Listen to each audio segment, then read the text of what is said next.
Hey, it's Saturday. Another day of just, decompressing. The other day I was thinking about the idea of family, and I thought about the kinds of movies that I used to watch, and I used to just pour myself into whenever I had some time off work.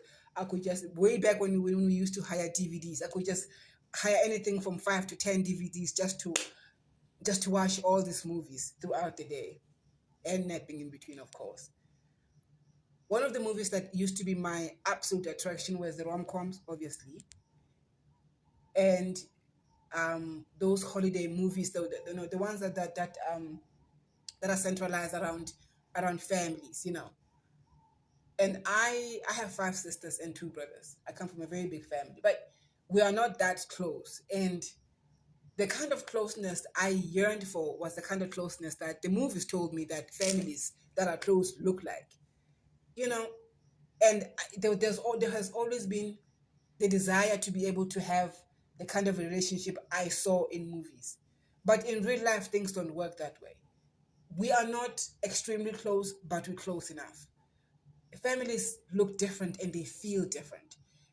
And just like any other relationship, and I think these movies made it so abundantly. No, it's almost like they misled a lot of people who were ignorant like me, to say that families are just born with inherent bond.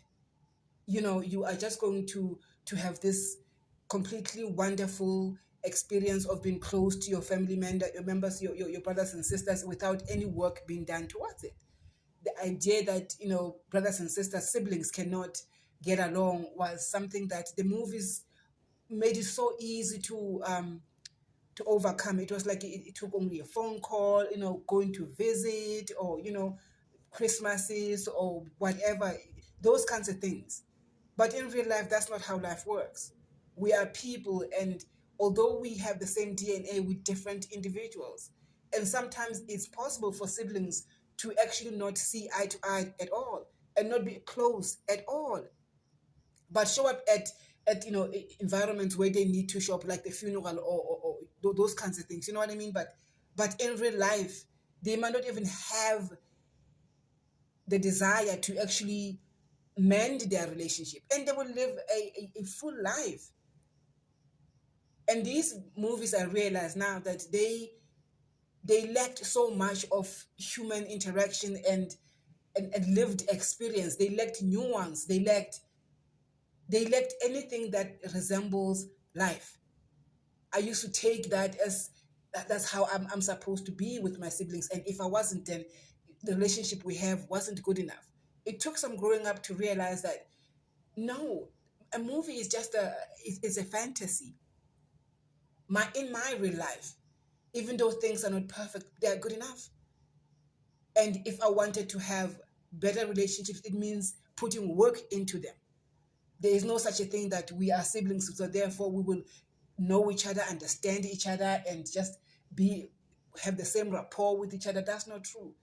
Any relationship that you want to be wonderful and to be fulfilling and to have warmth, to give you as much as you give, to pour into you as much as you pour into it, requires work. This has it's any relationship, relationship with the lover, relationship with the sibling, relationship with the colleagues, relationships with just friends, any kind of relationship, they require work. They require vulnerability, human vulnerability. And you can't be vulnerable with anybody. Sometimes you can be vulnerable with a sibling. It could be something that comes naturally to you. Sometimes you could have a good relationship with somebody who's as close to you as your sibling, but not have the same vulnerability that you have with somebody who's just a friend, somebody who's not related to you by DNA or any kind of way. Just somebody who you are just friends with. You find yourself feeling comfortable. You can be vulnerable with this person. There are no walls between you and this person. And there's no need to feel guilty about how can I feel so like myself with somebody who's not my blood sister or my blood brother. But whenever I'm home, I am myself, but some parts of me are not free here. It's just part of life. It's just part of life. And these movies um, that create a beautiful sense of family, they always build those things on things that are not really a reality. on and it took me a long time to realize that my sense of being who I am, who I've always looked at my family and thought and imagined them to be, was very much different to what I've seen in movies.